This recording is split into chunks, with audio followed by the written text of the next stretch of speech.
வணக்கம் மக்களே. சொல்வேந்தர் சுகி சிவம் இவருக்கு ஒரு முகவரியே தேவையில்லை. சுகி சிவம் அப்படின்னு சொன்னாலே பட்டிமன்ற நடுவர், பட்டிமன்ற பேச்சாளர், ஒரு பட்டிமன்றத்தை மிக அழகாக நயம்பட மக்கள்கிட்ட எடுத்துக்கொள்ளக்கூடிய நபர். வாழ்வியல் கருத்துக்களை ரொம்ப அழகாக மக்கள் மத்தியில் அவருக்கே உரித்தான பாணியில் சொல்லக்கூடிய ஒரு புகழ்பெற்ற மனிதர் தான். நானும் அவரை இதுவரைக்கும் மதிச்சுக்கிட்டு தான் இருந்தேன்.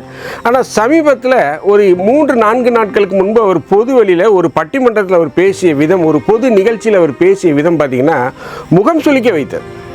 அதாவது எந்தவருக்கும் ஒரு அபிமானம், ஒரு அபிப்பிராயம் அப்படிங்கிறது இருக்கலாம். இப்போ எனக்கு ரஜினியை பிடிச்சிருக்கும், விஜயை பிடிச்சிருக்கும், எல்லாருக்கும் ஒருத்தர் பிடிச்சிருக்கும். பட் அதற்காக எல்லாருக்கும் அவரை பிடிக்கணும் அப்படின்னு சொல்கிறது நியாயம் இல்லை இல்லையா? ஸோ அந்த மாதிரி ஒரு கருத்து திணிப்பை சுகி சிவம் பேசியிருக்காரு. என்ன சொல்லியிருக்காருன்னா, தமிழக மக்கள் விஜய்க்கு வாக்களித்து நீங்கள் விஷத்தை குடிச்சிருக்கீங்க அப்படின்னு சொல்கிறார். இது என்ன மாதிரியான ஒரு பேச்சு, இது என்ன மாதிரியான ஒரு பண்பாளர் இந்த மாதிரியா பேசுகிறது? ஒரு மிகப்பெரிய சொல்வேந்தர் அப்படின்னு உங்களுக்கு ஒரு பட்டம் கொடுத்துருக்காங்க. சொல்வேந்தர் சுகி சிவம்னு ஒரு பட்டம் கொடுத்துருக்காங்க. ஆனால் நீங்கள் பொதுவெளியில் என்ன பேசுகிறீங்க? தமிழ்நாடு விஷம் குடிச்சிருக்கு அப்படிங்கிற. ஆண்டாண்டு காலமாக இதே மக்கள் தான் திமுகவுக்கும் அதிமுகவுக்கும் மாறி மாறி வாக்களித்தாங்க. இந்த ஒரு தடவை அவங்க வேறு கட்சிக்கு வாக்களிக்கக்கூடாதா? அது என்ன மிகப்பெரிய ஒரு கொலை குற்றமா? ஒரு பக்கம் பார்த்தீங்கன்னா நம்ம கட்டப்பா சத்யராஜ் அவர் இது நியாயமா, இது நியாயமான்னு சொல்லி அவர் குளத்தூர் மக்களை பார்த்து கேள்வி கேட்குறாரு. இன்னொரு பக்கம் அனிதா ராதாகிருஷ்ணன், நீங்கள்லாம் நாசமாக போவீங்கடா, எங்கள் தலைவரை தோற்கடித்த நீங்கள்லாம் நாசமாக போவீங்கடா அப்படின்னு சொல்லி அவர் ஒரு பக்கம் பேசுகிறாரு.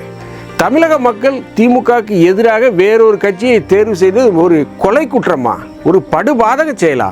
அந்த மக்களை ஏன் இந்த மாதிரி நீங்கள் கேவலப்படுத்துறீங்க? மக்கள் உங்களை புறக்கணிச்சிருக்காங்க. அதாவது முழுவதுமாக உங்களுடைய கட்சியே வேண்டாம் அப்படின்னு சொல்ல, இந்த ஒரு முறை உங்களுக்கு வாய்ப்பு கொடுக்கல. ஒரு 5 ஆண்டுகளாக எதிர்கட்சியாக இருந்து செயல்படுங்களேன். மக்கள் உங்களுக்கு அந்த மாதிரியான ஒரு நிலைப்பாட்டை தான் மக்கள் தேர்ந்தெடுத்து கொடுத்துருக்காங்க. இது வரைக்கும் நீங்கள் அதிமுக திமுக மாறி மாறி ஆட்சி செய்தீங்க. இன்றைக்கி 2 கட்சிகளுமே வேண்டாம், கழகங்களே எங்களுக்கு வேண்டாம் அப்படின்னு சொல்லி ஒரு புதிய கட்சியை தேர்ந்தெடுத்திருக்காங்க. அதற்கு மிகப்பெரிய பண்பாளர், ஒரு சொல்வேந்தர் என்று சொல்லப்படக்கூடிய சுகி சிவம், தமிழக மக்கள் விஷத்தை குடிச்சிருக்கீங்க அப்படிங்கிற ஒரு மோசமான ஒரு பேச்சை பேசியிருக்கார். ஏன் சுகி சிவம் இந்த மாதிரி பேசியிருக்கார், அதை பற்றி தான் நம்ம இந்த நிகழ்ச்சியில் பார்க்க போகிறோம். நான் உங்கள் ஜோசப். வாங்க நம்ம இப்போ நிகழ்ச்சிக்குள்ளே போகலாம்.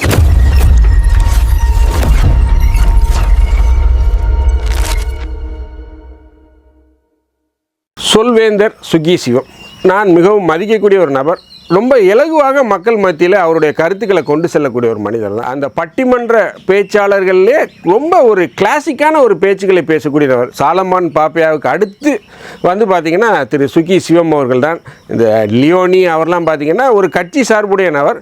பட் இதுவரைக்கும் சுகி சிவம் அவர்கள் ஒரு கட்சி சார்பில்லாத ஒரு நபராகத்தான் பொதுப்படையாக மக்களுக்கு தெரியும். ஆனால் இன்றைக்கி பட்டவர்த்தனமாக நான் ஒரு திமுக சொம்பு இல்லை, என்ன ஒரு திமுக அண்டான்னே நீங்கள் கூப்பிடலாம் அப்படிங்கிற லெவலுக்கு ஒரு பொது நிகழ்ச்சியில் பேசியிருக்கார். அதாவது எந்த ஒரு கட்சி தொண்டர்களுக்கும் கட்சியோட அபிமானிகளுக்கும் நம்முடைய தலைவர் எம்எல்ஏ கூட ஆக முடியலையே, தோத்துட்டாங்க, ஆட்சி அமைக்க முடியலையே அப்படிங்கிற ஒரு எண்ணம் இருக்கும், ஒரு கவலை இருக்கும், ஒரு தோல்வியுடைய அந்த காயங்கள் வடுக்கள் இருக்கும்.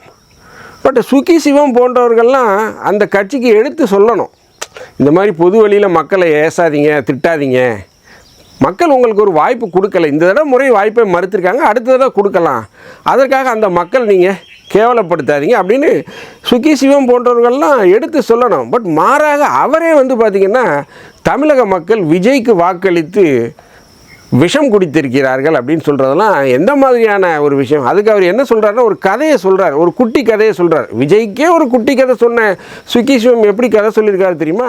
என்னுடைய மருத்துவர் ஒருவர், அவர் ஒரு முறை வருத்தப்பட்டு ஒரு செய்தி சொன்னார். நான் அவருடைய மருத்துவமனையில் காத்திருந்தேன், அவர் வருவதற்கு தாமதமாயிற்று. என்னையா எங்க போயிட்டீங்க, இவ்வளவு நேரம் ஆச்சே காணுமே அப்படின்னு. அவர் சொன்னாரு, எங்க வீட்டுல வேலை பார்க்கிற அம்மா, அந்த வேலை பார்க்கிற அம்மாவோட பையன் விஷம் குடிச்சுட்டு ஆஸ்பத்திரியில படுத்துட்டான், விஷம் குடிச்சு சாவறதுக்கு போயிட்டான். கடைசியில் அப்படி இப்படி கொண்டு போய் ஆஸ்பத்திரியில போட்டிருக்கிறாங்க. அதனால நான் அங்க போய் பார்த்து எல்லா ஏற்பாடும் பண்ணி அவனை காப்பாத்துறதுக்கு எல்லாம் பண்ணிட்டு அப்புறமா நான் இங்க வர்றேன் அப்படின்னார். சுஷு அப்படியா, ஏன் விஷம் குடிச்சான் அப்படின்னு கேட்டேன். எதுக்காக விஷம் குடிச்சான்? இல்ல அவன் காதலிச்சான், காதலிச்ச பொண்ணை கல்யாணம் பண்ணணும்னு சொன்னான், அவங்க வீட்லயும் ஒத்துக்கல, பொண்ணு வீட்லயும் ஒத்துக்கல, அதான் விஷத்தை குடிச்சுட்டான். சரி இப்ப என்ன நடந்திருக்குது அப்படின்னு கேட்டேன். இனிமே அவன் உயிரோட இருந்தும் வேஸ்ட். என்னது அவன் உயிரோட இருந்தும் வேஸ்ட். ஏன் காப்பாத்திட்டோம், இங்கேருந்து குடல் வரைக்கும் வெந்து புண்ணா போயாச்சு, சாப்பிடவே முடியாது. விஷம் குடிச்சு இங்கேருந்து இங்க வரைக்கும் வெந்து அவன் சாப்பிடவே முடியாது. நான் ஏன் இதை சொல்றேன், நீங்க பொறுமையா கேட்கணும். சாப்பிடவே முடியாது. இனிமே அவன் இருக்கிறது ஒண்ணுதான், செத்து போறதும் ஒண்ணுதான். நீங்க அந்த பையனை கேட்க கூடாதா, ஏன்டா இப்படி விஷம் குடிச்சியே, நீ இப்படி பண்ணலாமாடான்னு கேட்டேன் சார். அவன் சொன்னதை கேட்டு நான் அப்படியே அதிர்ச்சியில உட்கார்ந்துருக்கேன். என்ன, எல்லா சினிமாவிலையும் காதலிப்பாங்க, பெற்றோர் எதிர்த்த உடனே விஷம் குடிப்பாங்க. அந்த விஷம் குடிச்ச உடனே பெற்றவங்க எல்லாம் மனசு மாறி உடனே ரிஜிஸ்டர் ஆபீஸ் கூட்டிட்டு போய் மாலை போடுவாங்க. கல்யாணம் ஆகி சுபம் அப்படின்னு அந்த படத்தோட கடைசி காட்சி முடியும். அதுதான் நடக்கும்னு நினைச்சு நானும் விஷம் குடிச்சேன் அப்படின்னு சொன்னான். ஏன்னா சீன் பை சீன் நம்ம பார்த்துட்டான். முதல் சீன் இவங்க காதலிப்பாங்க, ரெண்டாவது சீன் அப்பா அம்மா எதிர்ப்பாங்க, மூணாவது சீன் அவன் விஷம் குடிப்பான், நாலாவது சீன் ஆஸ்பத்திரி கூட்டு போவாங்க, அஞ்சாவது சீன் உடனே அவங்க எல்லாரும் சேர்த்து வச்சிருவாங்க. எனக்கு கல்யாணம் ஆயிடும்னு நினைச்சேன். இவர் சொன்னாரு, சாப்பிடவே முடியாதுடா, ஒன்னால குடலே வெந்து போச்சு, உனக்கு வாழ்க்கையே இனிமே கிடையாதுடா, என்னடா இப்படி பண்ணிட்டியேன்னு. இந்த காட்சிகள் எப்படி நிஜமாக நம்பப்பட்டதோ அப்படி இப்போதைக்கு தமிழ்நாடு விஷம் குடித்திருக்கிறது.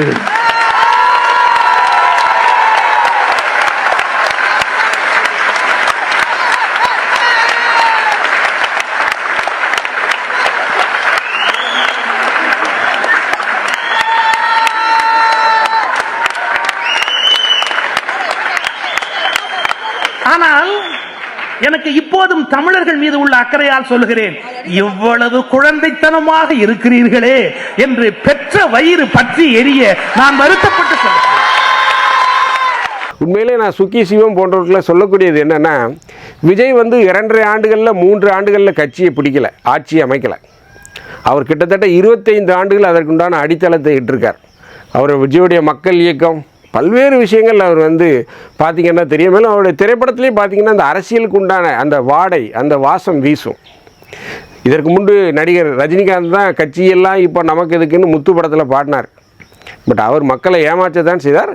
இந்த நபர் அப்படியே பண்ணிகிட்டே இன்றைக்கி அரசியலில் முதல்வர் அப்படிங்கிற ஒரு அந்தஸ்துக்கு வந்திருக்கார். அதாவது 2.5 ஆண்டுகள் 3 ஆண்டுகளில் கட்சி ஆரம்பித்து 108 தொகுதிகளில் தனிப்பெரும்பான்மை பற்றி எந்தவித கூட்டணியும் இல்லாமல் தனிப்பெரும்பான்மையாக 108 தொகுதிகளை பெறுவதெல்லாம் ஒரு இமாலய சாதனை. யாராலே ஒரு பிக்கஸ்ட் அச்சீவ்மெண்ட்னு சொல்லலாம், யாராலையும் அதெல்லாம் செய்ய முடியாது. பட் விஜய் செய்தது இந்த திராவிட கட்சிகளுக்கு மிகப்பெரிய வைத்தறிச்சல் ஆயிடுச்சு. இது வரைக்கும் நம்ம தாண்டா இருந்தோம், எவனோ புதுசாக ஒருத்தன் கட்சியில் ஆரம்பித்து உள்ளே வந்துட்டானே, இப்போ நம்முடைய அரசியல் எதிர்காலம் என்னாச்சு, நம்ம பிள்ளைங்களுடைய அரசியல் எதிர்காலம்லாம் என்னாச்சுன்னு ஒரு மிகப்பெரிய அச்சத்தை ஏற்படுத்தியிருக்காரு. அதான் நிதர்சனம். நான் மீண்டும் மீண்டும் சொல்கிறேன், அடுத்த 10 ஆண்டுகளுக்கு தமிழகத்தில் தாவேக ஆட்சி தான். எப்படி எம்ஜிஆர் இருக்கும் வரைக்கும் அதிமுகவை தொட முடியவில்லையோ அதே போல் விஜய் இருக்கும் வரைக்கும் தாவேகாவை தொட முடியாது. முன்னாள் முதல்வர் என்ன சொல்கிறாரு, இந்த கட்சி 3 மாதம் ஆட்சியில் இருக்குமான்னு பார்க்கலாம் அப்படிங்கிற மாதிரிலாம் ஒரு தரம் தாழ்ந்த பேச்சுக்கள். மக்கள் ஆதரவோடு மக்களுடைய பேரன்போடு ஆட்சி அமைத்திருக்காரு. அப்படி இருக்கும்போது அந்த கட்சிக்கு நீங்கள் வாய்ப்பு கொடுக்கணும். அதை விட்டுட்டு 3 மாதத்தில் கவுந்துரும் 6 மாதத்தில் கவுந்துரும்லாம் வைத்தறிச்சல் கேஸுகள் தான் இந்த மாதிரி பேசும். கேட்டால் நாங்கள் திராவிட கட்சி 76 வருட பாரம்பரியம், நாங்கள் சமூக நீதி திராவிட மாடல்லாம் பேசுவோம், பெரிய பெரிய விஷயங்கள்லாம் பேசுகிறீங்க. ஆனால் புதிதாக ஒரு கட்சி வந்ததை இவங்களால் சகித்து கொள்ள முடியல, ஏற்றுக்கொள்ள முடியல. ரொம்ப மோசமான பேச்சுக்களை எல்லாம் பேசுகிறாங்க.